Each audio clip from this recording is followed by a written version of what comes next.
na palavra. Então eu tenho 3 pontos, e o primeiro ponto é porque é bíblico. Talvez você está pensando, Theo, será que eu preciso isso? Eu falo, cara, se está na Bíblia, eu quero. Quantos aqui estão com a atitude de, se tiver na Bíblia, eu quero?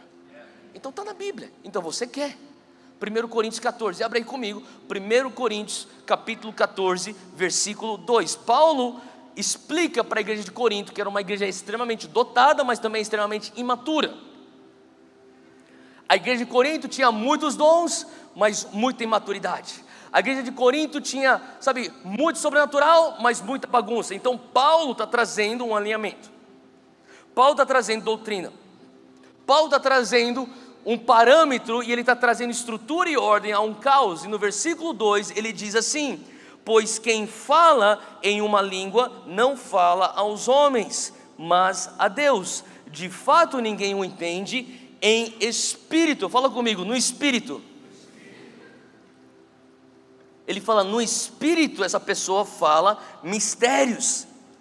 Agora pula comigo para o versículo 14, 1 Coríntios 14, versículo 14, mesmo capítulo. Paulo ele começa então a explicar um pouco mais. Ele diz assim: pois se eu oro em uma língua, meu espírito ora, mas a minha mente fica infrutífera. Só que no versículo 14 você vê que Paulo está categorizando a oração em 2 categorias. Primeira categoria é a oração no espírito. A segunda categoria que ele fala é a categoria onde a mente dele está frutífera. Fala comigo, entendimento. É a oração entendimento. Então você tem a oração no espírito e você tem a oração no entendimento. Agora, eu queria só trazer uma ênfase àquilo que nós acabamos de ler no versículo 2. Paulo fala, pois quem fala em uma língua não fala aos homens, mas a Deus. De fato ninguém o entende, em espírito fala mistérios. Ele está falando, uma coisa é você ter a linguagem de oração de línguas, que você fala diretamente a Deus em mistérios. Uma outra coisa é você ter a mensagem através de línguas, que requer interpretação. São 2 coisas diferentes. Uma coisa é você ter a tua linguagem de oração, e você está no teu carro, no trânsito, e você está chorando, e você está orando no espírito. Você está no teu quarto, e você está orando no espírito. Talvez você está sozinho, você está orando no espírito. Talvez você esteja num culto, e aonde você estiver na tua cadeira, lá atrás, você está adorando a Deus. Em algum momento, se você começa a orar no espírito. A outra coisa é eu pegar aqui e falar, a mensagem de hoje, meus irmãos, é choromakoto, sororo, bababaiora, bababiriambe. E eu fico aqui 40 minutos, Paulo fala, ninguém está entendendo o que você está falando, a não ser que haja interpretação. Faz sentido? É uma coisa você falar a oração, a línguas como uma mensagem, e outra coisa como linguagem de oração. E Paulo está contrastando, existem essas 2 coisas. Além disso, ele contrasta também, tem a oração em entendimento e tem a oração em espírito. Continua comigo o versículo 15, ele diz assim: então, o que eu farei? Ele faz uma pergunta retórica e ele responde, eu orarei com o espírito. Fala comigo, no espírito. Ele fala assim, mas também eu orarei com entendimento. Eu cantarei com o espírito, fala comigo, no espírito. Mas também eu cantarei com o entendimento. Ele diz assim, se você tiver louvando a Deus em espírito, no espírito, como poderá aquele que está entre os não instruídos dizer o amém, a sua ação de graça? É como se você estivesse cantando uma canção só em línguas. Não tem letra aqui na frente, só em línguas. Ele fala assim, como que as pessoas vão dizer amém ao teu louvor? Ele está explicando o contraste. Uma coisa é você ter uma linguagem de oração, outra coisa é você usar línguas para trazer uma mensagem que precisa então do acompanhamento de interpretação. E ele diz aqui no versículo 16, ele fala, como então poderá aquele que está entre os não instruídos dizer um amém, a sua ação de graça, visto que não sabe o que você está dizendo? Pode ser que você esteja dando graças muito bem, mas o outro não é edificado. Agora, eu quero que você entenda uma coisa. Se Paulo fala, você pode orar em entendimento, com a tua mente, e você pode orar no teu espírito, através do teu espírito. Se eu oro com o meu espírito, a minha mente fica infrutífera. Quando eu oro com entendimento, a minha mente está frutífera. O que eu vou fazer? Paulo fala, eu vou fazer os 2. Eu vou orar em espírito, eu vou orar em entendimento. Theo, o que quer dizer orar em entendimento? Orar em entendimento, vamos falar de respeito a, primeiramente, teu idioma, seja qual for teu idioma que você ora, seja português, espanhol, inglês, japonês, não sei qual que é o teu idioma. Você orar no espírito é você orar através do idioma que você consegue comunicar com pessoas, é entendimento. Agora, uma coisa que você começa a entender quando você ora no Espírito, é que quando você ora, e vamos falar, você está orando em português, você está orando baseado no teu raciocínio, não é verdade? Você está pensando, o que é que eu preciso orar hoje? Deus, eu quero orar hoje por proteção. Está perigoso lá fora, então eu vou orar por proteção. Deus, eu peço agora que o Senhor está protegendo a mim, proteja a minha família, proteja os meus bens, eu peço agora a tua proteção. Tudo bem, é uma oração válida, você orou em entendimento, proteção. Talvez você esteja num lugar onde você está orando pelo teu dia, e você está orando com a tua mente, e não tem nada de errado você orar com a tua mente. Na verdade, eu vou falar uma coisa, meio que dando a deixa, semana que vem eu vou falar só sobre oração com entendimento, e como você deve orar com entendimento, e por que você tem que orar em entendimento. Porque senão algumas pessoas vão escutar só hoje, e vão falar assim, nunca mais vou orar em português, só vou orar em línguas para tudo. É importante se orar em entendimento e no Espírito, como Paulo nos ensina. Agora, quando você ora em entendimento, você está acessando a tua mente. E quantos concordam que a nossa mente é limitada? Eu sei que a minha mente é limitada. Quando eu oro em entendimento, eu tenho um conceito pré-estabelecido antes mesmo de eu entrar em oração. Então quer dizer que eu oro com preconceito. Quando eu oro em entendimento, eu tenho uma teologia já formada acerca de quem é Deus, quem eu sou perante Deus, o que vem antes, o que vem hoje no presente, minha vida futura. Eu tenho uma teologia. Quem sabe você fala assim, Theo, eu não tenho. Você tem um conceito de Deus. Você ora baseado na tua cosmovisão, você ora baseado naquilo que você entende como a sociedade. Você ora baseado nas tuas experiências.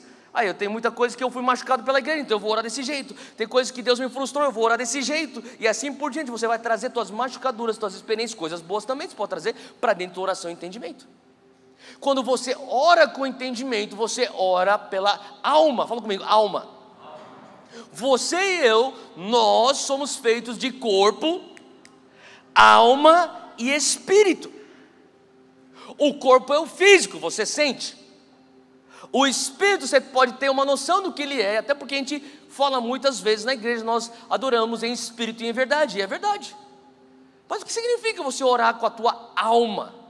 Significa você orar em entendimento, porque a tua alma é composta da tua mente, das tuas emoções e dos teus desejos, tuas vontades. Então você tem vontade de algo, você pede a Deus.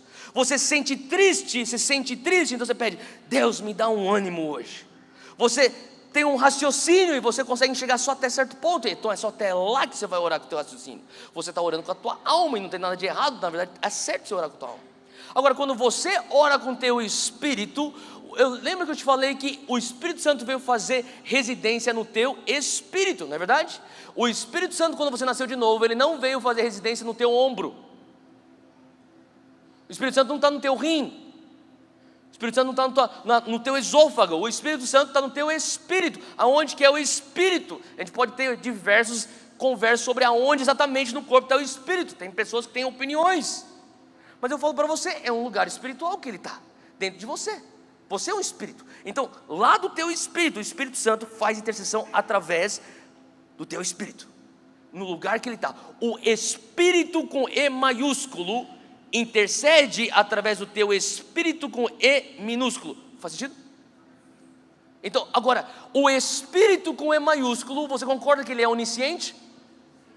Você concorda que o Espírito com E maiúsculo sabe de todas as coisas? A mente dele é ilimitada, ele sabe o teu futuro, ele sabe o teu passado, ele sabe por que você existe, ele sabe muito melhor do que você, o propósito de vida que Deus tem para você. Então ele vem para te ajudar a cumprir aquilo que você veio fazer nessa terra. Então o Espírito com E maiúsculo, ele faz intercessão através do teu Espírito por você. Ele fala assim, Deus, talvez você está chorando, você está orando no Espírito, só que você não está entendendo. Só que o Espírito está falando, Deus, o Senhor sabe daquilo que eu nasci nessa terra para fazer. Eu te peço agora, abra essa porta, porque tem tudo a ver com o meu chamado. Eu peço, Deus, que o Senhor está me conectando com os mentores certos. Eu preciso. Você nem sabe o que você está orando. Quando você está orando com entendimento, e vamos supor que amanhã você tenha 3 reuniões, e você fala, Deus, com o teu entendimento, reunião das 8 horas, Pai, eu preciso da tua ajuda. Eu estou conversando com aquele cliente é chato pra caramba, me dá paciência. A reunião das 11 horas da manhã, Pai, eu vou falar com aquele investidor, eu preciso desse investimento na empresa, me dá o teu favor. Pai, a reunião das 3 horas da tarde é com a minha equipe, tem 2 lá que são geniosos demais, eles sempre estão brigando. Me dá, Senhor, sabedoria para como eu vou fazer a resolução do conflito. Você está orando de acordo com teu entendimento. Você sabe que você tem uma reunião às 8, você sabe que você tem uma reunião às 11, você sabe o que reunião das 15, você sabe os desafios lá, e você tem a teologia para abordar aquilo. Eu preciso de paciência, Gálatas 5:22, que eu estudei outro dia lá no link, falou os frutos do Espírito, para reunião com esse cara que é chato. Eu preciso do favor de Deus, porque eu li a oração de Jabes lá em Crônicas, então eu preciso do favor dos homens, do favor de Deus para a reunião das 11. Eu preciso da sabedoria de Salomão, que conseguiu trazer a solução do conflito daquelas 2, que falavam que aquele bebê era delas, para essa reunião das 15 horas. Você acabou de pôr tua teologia, você acabou de pôr tua cosmovisão, você acabou de pôr teu entendimento na tua oração. Faz sentido? É válido, mas e se você pudesse orar no Espírito e começasse a orar coisas que nem você sabe que você precisa, que o Espírito Santo sabe que você precisa, através da tua própria boca você está falando? E você pode perguntar até, mas se o Senhor sabe tudo o que eu preciso, por que Ele não dá para mim? Porque o próprio Jesus nos ensina. Ele fala assim: você falar para esse monte, ser jogado e lançado para o mar, e acreditar no teu coração, será feito. O que ele está querendo passar no princípio, que não é só você falar palavras para fora, é o alinhamento da tua fé com a palavra. Então não é só você ter fé, eu tenho plano, eu acredito que Deus tem um plano para mim. Não, é você acreditar e proferir de acordo com aquilo que você acredita. E se for de acordo com a vontade dele. Quando você ora no Espírito, você tem um alinhamento, a vontade dele, a tua crença e o proferir. Faz sentido? E quando você alinha os 3, algo acontece que vai ser manifesto no físico, porque no reino nada acontece antes de ser declarado. Então você começa a orar no Espírito, coisas que você nem sabe que está acontecendo dentro de você, que você precisa. Você não sabe o que eu preciso para o ano que vem, só que você já está orando sobre 2020. Teu entendimento não sabe, ele é limitado, ele só consegue enxergar amanhã. Mas o Espírito Santo, a mente dele é ilimitada. Ele está orando através de você. Faz sentido? Então Paulo está falando assim: o que eu vou fazer? Eu vou fazer as 2 coisas, porque o meu espírito, ele vai orar coisas que a minha alma nem sabe que eu preciso.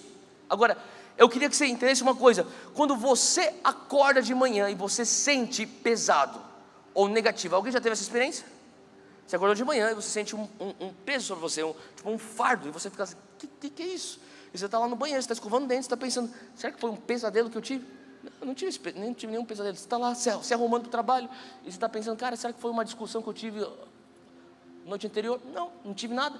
Você pensa: será que é alguma coisa que eu vou enfrentar hoje? Está tomando teu café? Não. Só que você não consegue pôr o dedo naquilo que é essa negatividade que você está sentindo dentro de você. Você já passou por isso?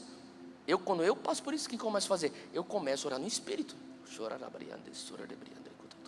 E eu começo a orar em línguas, e eu começo a entender que a minha mente não consegue detectar e mensurar o que está acontecendo, mas o meu espírito, através do Espírito Santo, que ele é eterno e ilimitado, sabe exatamente o que está acontecendo no espírito, e ele vai pôr as palavras certas. Porque se eu não sei o que, eu vou amarrar o que?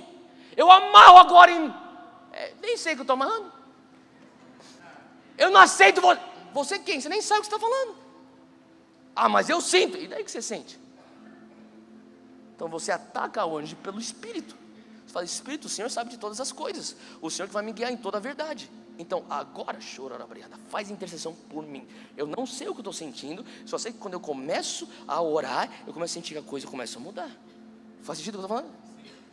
Quando eu tenho o hábito de ler a palavra, fazer minha leitura bíblica de manhã, e às vezes eu acordo, e eu vou confessar, eu não tenho vontade de ler a Bíblia. Uau, pastor, eu sou carnal. Tem vezes que eu acordo e não tenho vontade de ler a Bíblia. O que você faz, Theo? Você não lê a Bíblia? Não. Eu não tenho vontade, mas não quer dizer que eu não vou ler a Bíblia. Então o que eu vou fazer? Eu vou para o chuveiro, eu vou tomar banho, eu vou me arrumar. Enquanto eu estou me aprontando, eu estou... Eu boto um louvor, uma adoração, o negócio está tocando e eu estou lá. Eu estou orando no Espírito, porque eu nem sei porque eu não tenho vontade de ler a Bíblia.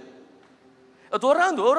E o que acontece? Acontece que quando você começa a deixar o Espírito Santo fazer intercessão por você, a tua alma que estava no banco do condutor do teu veículo espiritual, sai do banco do condutor, vai para o banco de trás, e o teu espírito vem para frente e fala: a gente vai fazer o que o Espírito quer. de repente você começa a ter vontade de ler a palavra. Quem já experimentou isso? É só você começar a orar no Espírito, você vai começar a ter fome pelas coisas espirituais. O que quer dizer? É uma mágica? Não, não é uma mágica, tem uma lógica por trás. É o Espírito Santo orando as coisas que Ele sabe que você precisa, para que você venha cumprir a vontade que Ele sabe que você tem. Ou melhor, o propósito que Ele sabe que já existe para você cumprir. Então quando você começa a orar no Espírito, às vezes você não sabe nem mensurar por quê, só que alguma coisa começa a mexer. Então é completamente bíblico. Agora, está na tua Bíblia. E número 2, fala comigo, é para o meu benefício. Então número 2 é para o meu benefício. Quais são os benefícios de você orar em línguas? Orar no Espírito. 1 Coríntios 14, versículo 4. Paulo fala, quem fala em línguas, volta aqui, 1 Coríntios 14, versículo 4. Quem fala em línguas, a si mesmo se edifica, mas quem profetiza edifica a igreja. Vou ler de novo. Quem fala em língua, a si mesmo se edifica, mas quem profetiza, edifica a igreja. O que Paulo está falando, e sabe, a coisa interessante é que pessoas pegam esse versículo, eles falam, sabe, o que a gente tem que fazer é edificar a igreja, você não precisa edificar você mesmo, então não ore em línguas, porque não é para edificar. Não é isso que Paulo falou. Na verdade, se for pegar no texto original, no grego, no texto original, essa conjunção mas, fala comigo, mas, você pode na verdade traduzir tanto para mas como para e. E se você pudesse entender isso e ler, você falaria o seguinte: quem fala em língua a si mesmo se edifica, e quem profetiza edifica a igreja. E eu creio que isso tem muito mais coerência com quem Paulo era como pessoa do que o oposto. Porque se você começa a entender pelas epístolas a mente de Paulo, e obviamente ele está sendo guiado pelo Espírito, mas tem personalidade dele lá, ele está falando, olha, é o seguinte, eu quero que todos os santos sejam edificados, eu quero que toda a igreja seja edificada. Ele na verdade quer que tudo seja edificado. Então Paulo fala, a mesma maneira como ele falou, eu vou orar o quê? Em espírito e entendimento, eu vou orar nos dois. Se está na Bíblia, eu quero. Se vai me edificar, eu quero. Eu vou orar em entendimento, eu vou orar no espírito. Eu vou profetizar para a igreja ser edificada, e eu vou orar em espírito para o meu ser edificado. Faz sentido? Então Paulo, ele carrega esse apreço de nós precisamos ser edificados. E não só isso, abre comigo em Efésios 6. Efésios 6, versículo 13. É um texto muito conhecido. E esse é o texto da armadura de Deus. Quantos de vocês conhecem a armadura de Deus? Eu acho que todo mundo aqui já passou ou leu a armadura de Deus. Efésios 6, 13 e até o versículo 17. Ele começa falando sobre por a armadura de Deus. E no versículo 17 ele termina com a última peça da armadura de Deus, falando sobre a espada do Espírito, que é a palavra de Deus. Ele está falando, olha, ponha tudo, desde o capacete da salvação, a couraça da justiça, cinja os seus lombos com a verdade, calça o evangelho da paz, pegue o escudo da fé com o qual você pode apagar os dardos inflamados do inimigo, e também a espada do Espírito, que é a palavra de Deus. Agora, quantos aqui estão seguindo Jesus há mais de 20 anos? Levanta a mão se você está seguindo Jesus há mais de 20 anos, tá bom? Se você está seguindo Jesus há mais de 20 anos, você talvez pegou uma época na igreja de Jesus que tinha muita ênfase para batalha espiritual. Quem era dessa época? Vocês lembram que tudo era demônio? Você lembra que você queimava CD e tudo mais? Tinha um cara na nossa igreja, ele não está nem mais na nossa igreja, mas ele é parente até de alguns que estão aqui na nossa igreja. Ele é um cara muito próximo meu, e o Senhor está usando ele num outro lugar e está servindo o Senhor. Mas esse cara, ele amava a guerra espiritual. Ele era que nem um irmão mais velho para mim, ele é um pouco mais velho que eu, e ele amava guerra espiritual. E cara, esse cara conhecia os demônios que nem ninguém conhecia o demônio, cara. Eu falava, cara, detecta aquele demônio. Aquele é o Zé Pilintra. Eu falei, e qual que é a diferença? O Zé Pilintra é diferente da Jezabel, porque não, isso aí é Jezabel. Ele sabia de todos os tipos de demônio. Sabe aquele cara que ele tinha 3 tipos de óleo de unção na pochete? Para começar, que ele era mais velho, por isso que ele tinha uma pochete. E tinha um que é tipo, isso aqui é o nardo, é para isso. Esse aqui é o óleo lá de Jerusalém, é para isso. Tipo, cara, e ele participava dessas equipes de libertação. Ele fazia congresso de batalha espiritual, todos esses negócios aí que você fez também. E cara, ele me contava as coisas, eu ficava assim, sério, cara, conta mais. E eu ficava lá, sentava lá na mesa, a gente ficava comendo, tomando café, ele contando as coisas, histórias, e das ministrações, aquele negócio pra mim entretia. E daí ele falava assim, cara, eu peguei o óleo, tá aqui, o óleo no umbigo do cara. Aí o demônio fez. Se você viveu o que eu tô falando, você sabe o que eu tô falando. Daí ele falou para mim assim: Theo, sabe o que você tem que fazer? Eu falei: o que foi? Você tem que vestir a armadura de Deus. Abre em Efésios, capítulo 6, lê comigo aí. Daí eu começava a ler, ele falou assim: você tem que vestir a armadura de Deus. Eu falei: você faz isso? Ele falou assim: eu faço isso todo dia. Eu falei: mas como que você faz isso todo dia? Eu falei assim: eu acordo de manhã, eu abro em Efésios, depois obviamente leio Salmos 91. E daí ele pega Efésios 6, e ele começa: eu ponho sobre mim o capacete da salvação, eu visto a couraça da justiça. Você faz isso mesmo, cara? Você faz? Eu faço, eu calço o evangelho da paz, é um ato profético. E eu cinjo os meus lombos com a verdade. Eu falei: caramba, eu comecei a fazer. Todo dia eu punho a armadura, até eu chegar na faculdade, meu primeiro dia na faculdade na República, dividindo o quarto com um cara. Eu pensei: cara, se eu começar a pôr a minha armadura aqui de manhã, ele vai pensar que eu sou muito louco. Aí, Theo, o que você está fazendo? Estou pondo minha armadura, daqui a pouco eu vou escovar o dente e vou para a aula. Tipo, esse Japão é muito louco. Então eu parei de pôr a armadura. Mas esse cara, ele é tão radical que ele punha a armadura. E eu falava assim: mas calma aí, não faz sentido não, cara. Porque você está pondo a armadura, e daí dia seguinte você tem que pôr de novo. Quantas armaduras você vai ficar? Daí eu falei assim: Theo, você está fazendo tudo errado. Eu falei: como assim? À noite você tem que tirar. Eu falei: mas como assim eu vou tirar? Ele falou assim: você tira. Eu falei: você põe onde? No criado mudo. Tirava o capacete e punha, tirava a couraça e punha. Agora, eu acho que isso é uma tolice? Não, eu não acho. Eu acho que se ele fez com sinceridade, foi uma direção do Espírito, ele tinha que fazer. Mas sabe que eu comecei a perceber no meio de todo aquele povo de libertação, e eu estou falando aquele povo como se a gente não fizesse. A gente faz isso aqui, a gente acredita nisso aqui. Mas eu comecei a ver que tinha pessoas que estavam indo para a guerra e olhando esse pôr a armadura como se fosse uma superstição. Eu pus a armadura, eu não vou ser derrotado. Eu estou vestido da armadura, já declarei Salmos 91, eu não vou ser derrotado. Eu estou pronto para a guerra. Eu comecei a ver que muitos deles estavam caindo em pecado. Agora Paulo, ele fala do versículo 13 ao 17, ele lista a armadura, ele fala: vocês devem se revestir da armadura. Então, o que o meu amigo estava fazendo e eu passei a fazer é completamente bíblico, na verdade é obediência nossa. Fazer isso porque Paulo fala na palavra, a palavra de Deus fala isso. Então ele estava certo, só que existe algo aqui no versículo 18 que a gente tem que prestar atenção. Logo depois que ele fala sobre a armadura de Deus, versículo 18 ele diz: orem no Espírito em todas as ocasiões. Ele falou assim: cara, depois que você pôs a armadura, ore.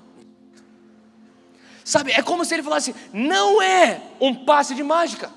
Não é só você pôr a armadura, você vai precisar continuar se colocando naquele lugar de dependência do Espírito Santo. Você vai ter que continuar naquele lugar onde você vai ser edificado no Espírito. E ele fala: orem no Espírito. Olha só o que ele diz aqui no versículo 18. Ele diz: em todas as ocasiões. Fala comigo: todas.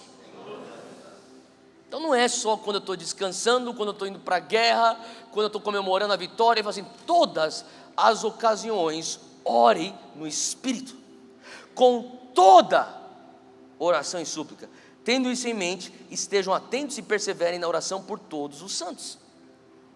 Então, existe o benefício da oração no Espírito edificar o meu homem espiritual. Eu vou ficar mais forte, eu vou ficar menos suscetível aos ataques, eu vou ter mais poder, eu vou perseverar, vou ser mais resiliente durante a guerra espiritual. E nós sabemos que nós estamos no meio de uma guerra espiritual. Abre comigo aí em Judas, livro de Judas, perto de Apocalipse, e tem só um capítulo, então é Judas 20, é o versículo 20.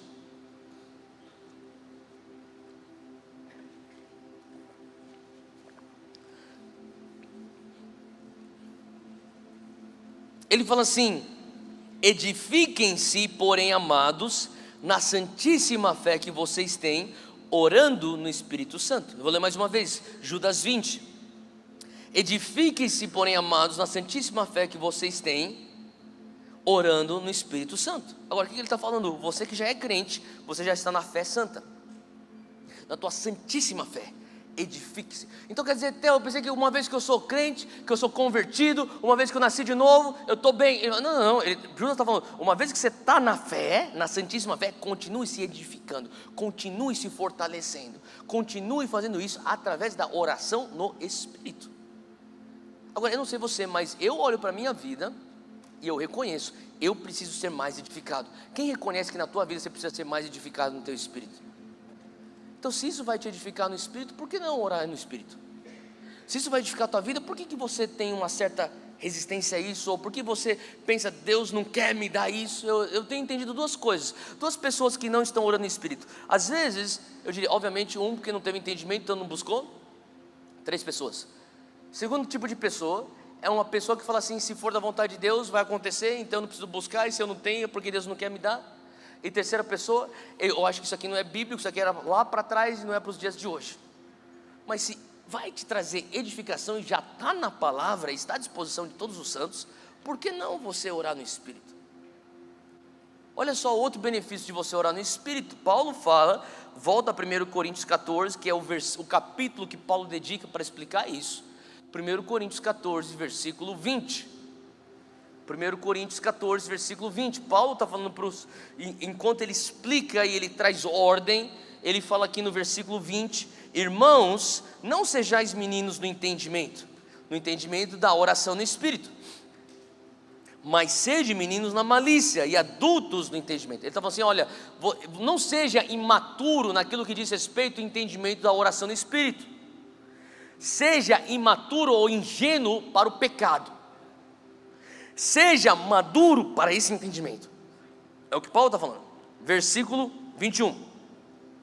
Está escrito na lei, presta atenção, ele está falando, está escrito na lei. Ele vai fazer uma citação agora, ele vai citar a lei, ele vai citar Antigo Testamento. E ele fala assim, está escrito na lei, por gente de outras línguas e por outros lábios falarei a este povo, e ainda assim me não ouvirão, diz o Senhor. Sabe, a verdade é que lá em Atos 2, a gente não tem nem para ver isso, as pessoas estavam orando em línguas, e as pessoas estavam reconhecendo outros idiomas, e eram pessoas de tudo quanto é tipo de lado, que eram judeus, estavam lá em Jerusalém para a celebração de Pentecostes.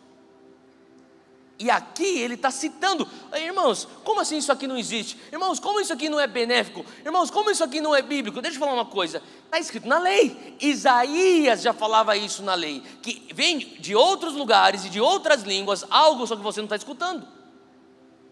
Agora, Paulo se refere a Isaías 28, vamos ver o texto original pelo qual Paulo se referia. Abre comigo, Isaías 28, versículo 11. Isaías 28, versículo 11. Diz assim, o profeta Isaías diz: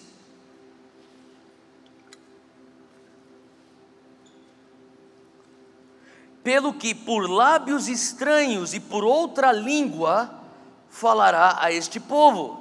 Você viu aí, está acompanhando? Versículo 11, por lábios estranhos e outra língua falará a este povo. Versículo 12, a qual disse, este é o descanso, dai descanso ao cansado, e este é o refrigério, mas não quiseram ouvir. Então, além do benefício de te edificar, a oração no Espírito está trazendo justamente aquilo, se você ouvir, você vai receber, que é descanso e refrigério.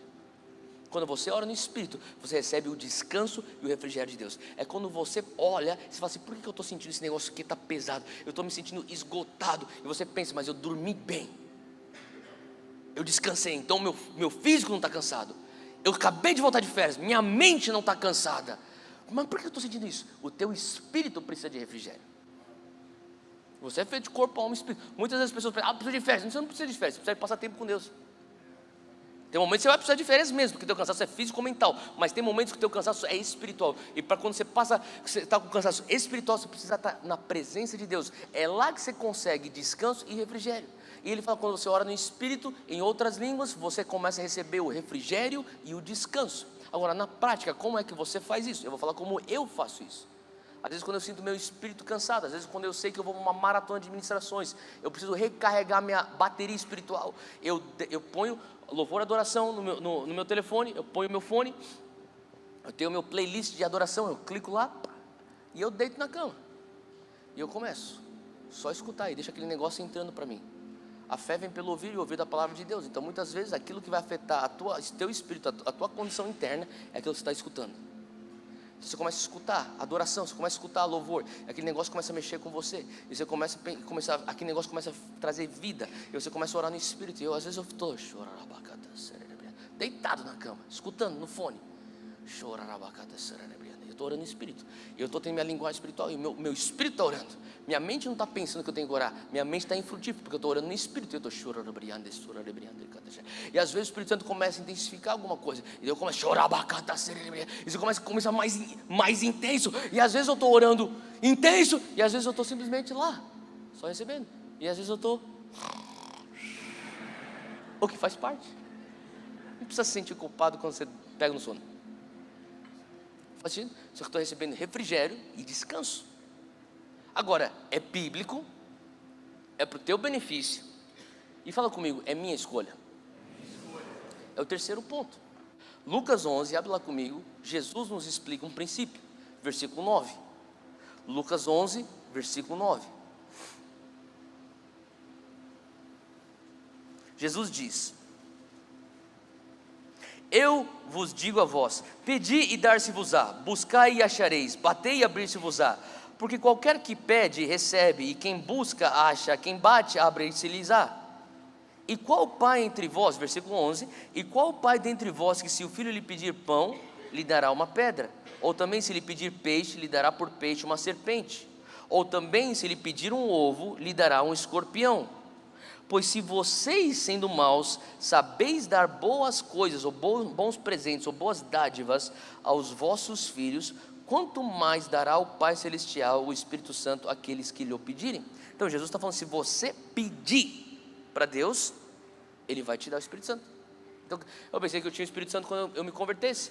Obviamente ele está falando sobre pedir uma dimensão que não está na questão da residência do Espírito Santo. Ele está falando, se você pedir que o Espírito Santo venha sobre você, por que o Pai não vai te dar? Se pais maus dão coisas boas para os filhos, como que o teu Pai do céu não vai te dar o Espírito Santo? Jesus deixa bem claro isso. Eu comecei a entender que é uma escolha. Sabe, quantos aqui entendem que você é edificado quando você lê a Bíblia? Quem é edificado quando você lê a Bíblia? Tá bom. Quantos aqui são edificados quando você vem para o culto? Tá. Quantos aqui são edificados quando você entra num período de jejum? Tá. Tudo isso que te edificou, jejum, leitura da palavra, frequência no culto, comunhão dos santos, koinonia, tudo isso que te edificou, você escolheu. Você escolheu vir aqui hoje à noite. Você escolheu abrir tua Bíblia e ler. Você escolheu negar comida e estar em oração no teu jejum. Te edificou? Então por que você não pode escolher uma coisa que vai te edificar? Escolhe. Eu quero ser baseado no Espírito Santo. Eu quero pedir, eu escolho pedir a Deus. E se Jesus falou, se pais maus dão coisas boas quando seus filhos pedem, porque Deus, que é um pai perfeito, não vai me dar aquilo que eu peço? É uma escolha. Eu sei que tem pessoas que ficam pensando, mas eu tenho medo desse negócio. Esse negócio, às vezes, eu fico vendo como que acontece nos cultos pentecostais. Às vezes a parada começa a pipocar de um jeito que... eu fico com medo, já pensa esse negócio que começa a acontecer em lugar público. Tipo, você está na academia. O que está acontecendo? Não, você escolhe. A verdade é, Paulo fala que o dom está sujeito ao profeta. Então eu não abraço essa mentira. Eu não consegui me controlar, eu comecei a fazer. Não. Paulo mesmo já fala, o dom está sujeito ao profeta. Você consegue controlar, você consegue escolher. Eu quero orar no Espírito. Eu vou parar porque eu tenho que trabalhar. Eu vou fechar minha Bíblia porque eu preciso trabalhar e não preciso ficar lendo Bíblia no expediente. Amém? Você escolhe. Romanos 12, abre comigo aí, e é o nosso último texto. Romanos 12, versículo 6. Diz assim. E Paulo, sabe, você tem que entender uma coisa, que Paulo ele tem 3 listas de dons espirituais. Tem a lista de 1 Coríntios 14, ou 1 Coríntios 12, que são os 9 dons do Espírito. Você tem a lista de Efésios 4, que são os 5 dons para a igreja, do apóstolo, profeta, mestre, evangelista e pastor. E você tem essa lista de Romanos 12. Agora, olha só essa lista de Romanos 12, são dons do Espírito. Ele diz assim, versículo 6: temos diferentes dons de acordo com a graça que nos foi dada. Se alguém tem o dom de profetizar, fala comigo, profecia é um dom, é o primeiro que ele cita aqui. Use-o na proporção da sua fé. Se o seu dom é servir, fala comigo, serviço.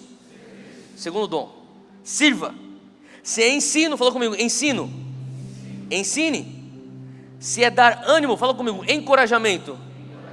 Que assim o faça. Se é contribuir, que contribua generosamente. Fala comigo, contribuição. É o número 4. Se é exercer liderança, em algumas traduções tem administração. Fala comigo, administração. Que a exerça com zelo. Isso aqui é número 6. Se é mostrar misericórdia, fala comigo, misericórdia.